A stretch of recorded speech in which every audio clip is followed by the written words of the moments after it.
Assalamualaikum warahmatullahi wabarakatuh. Perkenalkan, nama saya Khairun Nur Mafazah dengan NIM 246161025 dari Prodi Ilmu Perpustakaan dan Informasi Islam dan kelas 1A. Saya akan menjelaskan tentang pertanyaan dari yang pertama, yaitu sebutkan klasifikasi mazhab tasawuf, tokoh-tokohnya, dan konsep ajarannya.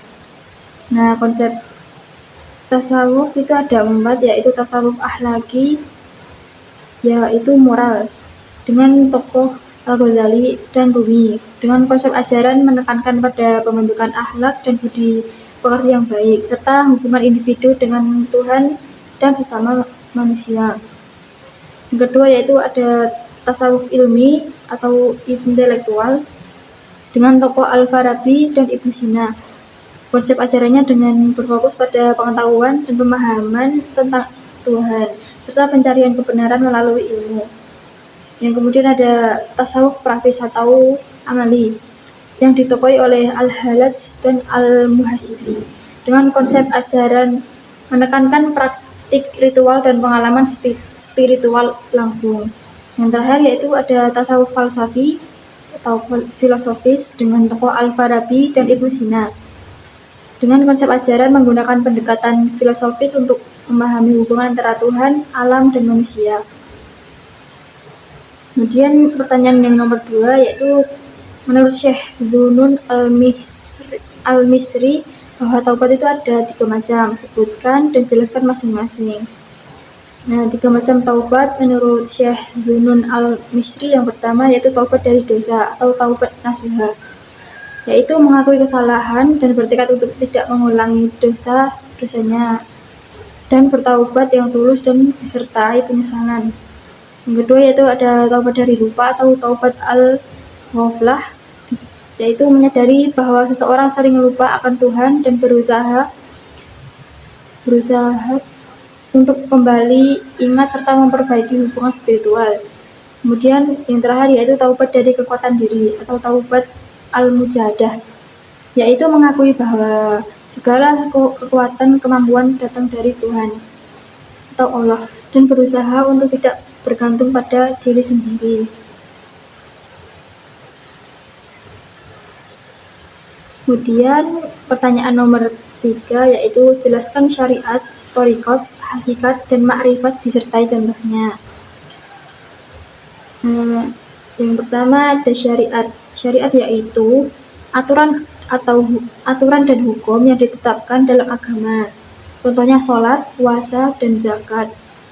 Kemudian ada thariqat. Thariqat adalah jalan atau metode yang diikuti untuk mencapai tujuan spiritual, dengan contoh mengikuti tarekat tertentu seperti Naqsabandiyah atau Qadiriyah. Kemudian ada hakikat. Hakikat yaitu pengetahuan langsung atau pengalaman spiritual tentang Tuhan. Contohnya yaitu mencapai kesadaran dan kedekatan dengan Tuhan melalui meditasi atau zikir. Untuk pertanyaan yang nomor 4 yaitu sebutkan dan jelaskan 10 tanda mahabbah ilaiyah. 10 tanda mahabbah ilaiyah. Yang pertama yaitu rindu kepada Allah, yang merasakan kerinduan yang mendalam untuk beribadah dan mendekatkan diri kepada Allah.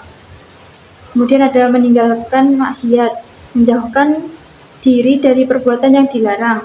Kemudian ada meningkatkan ibadah, memperbanyak ibadah dan amal baik.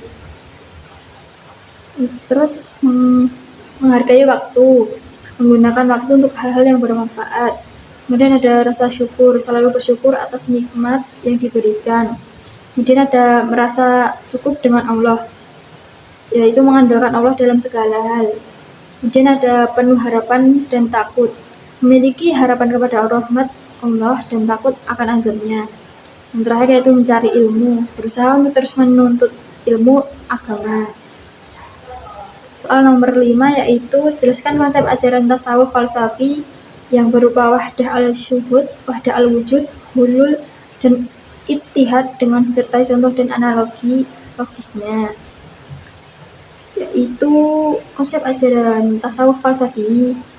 Ada 4. Yang pertama, wahdah al-syuhud, yaitu kesatuan pengamatan di mana segala sesuatu dilihat sebagai manifestasi dari Tuhan. Contohnya yaitu melihat alam sebagai cerminan sifat-sifat Tuhan. Kemudian ada wahdah al-wujud, yaitu konsep bahwa hanya ada satu wujud, yaitu Tuhan atau Allah, dan segala sesuatu lainnya adalah ciptaannya. Dengan contoh, semua makhluk dianggap sebagai bayangan dari wujud Tuhan. Yang ketiga yaitu hulul, yaitu konsep bahwa Tuhan hadir dalam ciptaannya. Contohnya pandangan bahwa Tuhan berada dalam setiap aspek kehidupan. Kemudian ada ittihad. Ittihad merupakan persatuan antara jiwa manusia dan Tuhan. Seperti contohnya pengalaman mistik di mana seseorang merasa satu dengan Tuhan. Analogi logisnya yaitu wahdah al-wujud dapat dianalogikan dengan seorang seniman yang menciptakan lukisan. Lukisan tersebut ciptaan adalah karena seniman pencipta, dan semua yang ada dalam lukisan adalah representasi dan seniman itu sendiri. Sekian dari penjelasan saya. Terima kasih. Wassalamualaikum warahmatullahi wabarakatuh.